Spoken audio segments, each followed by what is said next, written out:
Saviez-vous qu'en Méditerranée, il y a un peu plus de 800 espèces de poissons? Pour vous donner une petite idée, il y en a presque le même nombre, à peine un peu plus, en Polynésie française. Vous voyez?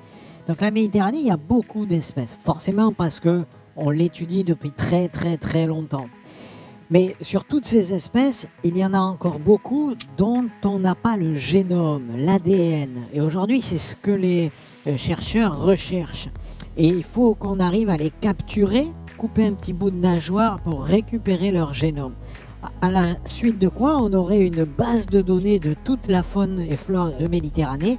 Et ensuite, les prélèvements d'eau, simplement des prélèvements d'eau, comme pourrait faire la police scientifique dans une enquête, peut permettre de trouver des traces d'ADN, de les relier aux espèces dont on a le génome et de pouvoir dire si elles sont présentes ou non, même si on ne les voit pas. C'est ça le but de l'ADN environnemental. C'est un des protocoles scientifiques, mais vous allez voir, il y a beaucoup de sciences sur Bombessa 5, mais je laisse Julie en parler beaucoup mieux que moi.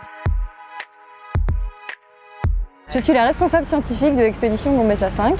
Durant cette expédition, on va réaliser différents protocoles, des mesures, de la pose d'instruments et puis des prélèvements qui vont nous servir ensuite à évaluer la qualité de nos eaux et des habitats marins profonds. Tous ces protocoles prennent du temps, certains sont aussi assez compliqués à mettre en œuvre, demandent une certaine dextérité, une certaine précision et un œil naturaliste qu'on ne peut pas faire avec un robot sous-marin ou une plongée classique pour laquelle on pourrait rester seulement 10 minutes au fond. Avec le mariage de la plongée à saturation et du recycleur, on a du temps sous l'eau.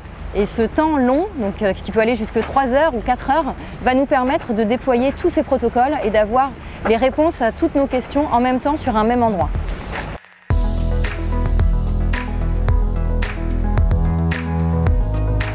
Donc là, c'est le parachute que nous ont envoyé les plongeurs. Et au bout du parachute, on va avoir les prélèvements.